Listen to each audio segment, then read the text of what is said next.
La contingencia extraordinaria por partículas PM2.5 puso en evidencia una falta de protocolos de actuación frente a estas condiciones ambientales. Justo para conversar sobre esta situación y sobre lo que debemos de tomar en cuenta durante una contingencia ambiental, saludamos con mucho gusto esta noche a Alexis Arias. Él es maestro en Ciencias Químicas de la Universidad La Salle. Maestro, bienvenido a Capital 21.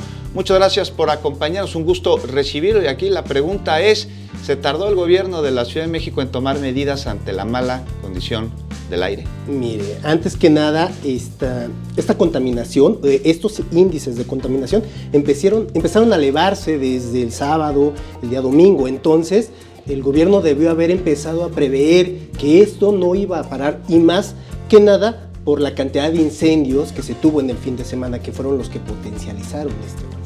Estos incendios, y que es el punto en el que se ha centrado la atención por esta contingencia, porque creo yo que no habíamos tenido una contingencia precisamente por estos casos, por incendios en la ciudad, y que tuviéramos este panorama completamente gris. Exacto.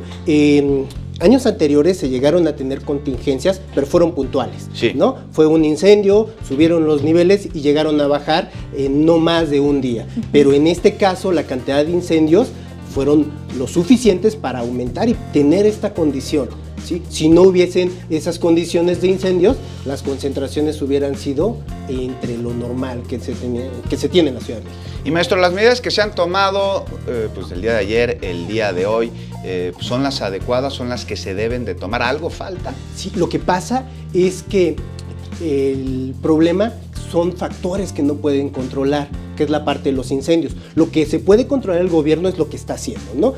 Uno de los factores principales es que los contaminantes son partículas muy pequeñas, pero también procesos industriales, procesos tecnológicos pueden generar esas partículas. Por eso dice la jefa de gobierno, ¿sabes qué? No vamos a hacer pavimentación. ¿Por qué? Porque todos los productos químicos que utilizamos se van a evaporar, hay fuerte radiación y podemos generar contaminantes secundarios que pueden dar más partículas 2.5.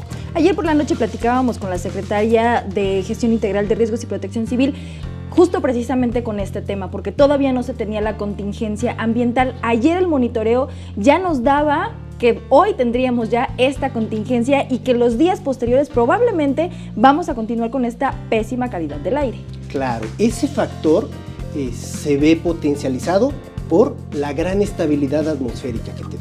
¿Qué quiero decir? No hay dispersión de contaminantes, no hay vientos, no hay ningún factor externo meteorológico que me ayude a dispersarla. Entonces, si desde el sábado y domingo estábamos viendo estas condiciones, la probabilidad de que las partículas estuvieran acumulándose en el Valle de México iba a ser muy grande. Y más que estamos rodeados de montañas, no hay por dónde pueda salir este contaminante si no es ayudado por condiciones meteorológicas favorables para la dispersión. Se están llevando a cabo medidas pues para enfrentar esta situación de mala calidad del aire y las repercusiones que puede tener en la salud de los ciudadanos.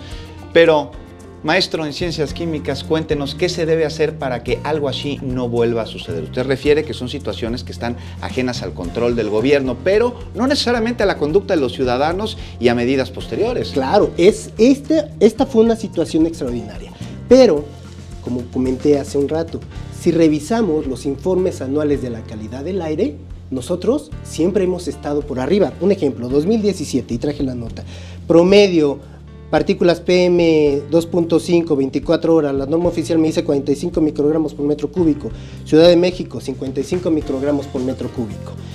Promedio anual, 12 microgramos por metro cúbico, Ciudad de México, 23.1 gramos por metro cúbico. Entonces, esto indica, y es un informe de la Ciudad de México, que la calidad del aire no es buena, no es una situación esporádica, es algo que tenemos constantemente, nada más que en este momento se dio un salto muy grande.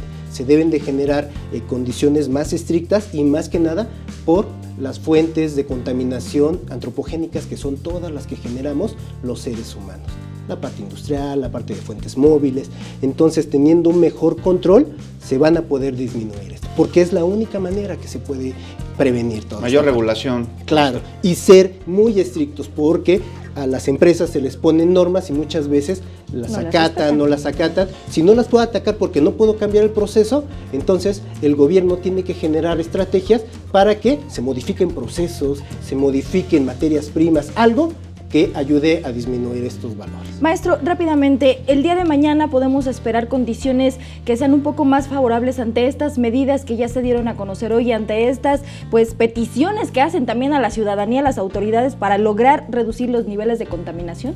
Si estas condiciones que se están planteando para disminuir en función del uso del auto, algunas actividades de quema de material, etcétera, pueden disminuir, pero el factor más importante es la dispersión de los contaminantes por fenómenos meteorológicos. Mientras no los tengamos, las partículas 2.5 son tan pequeñas que van a estar flotando hasta que lleguen a acumularse muchas, se precipiten, y eso lo vamos a ir sabiendo en función de los resultados de los monitores. Esperamos que llegue el viento, por lo menos, para sacar esta situación y la Espero. lluvia. Maestro Alexis Arias, maestro en Ciencias Químicas de la Universidad de La Salle.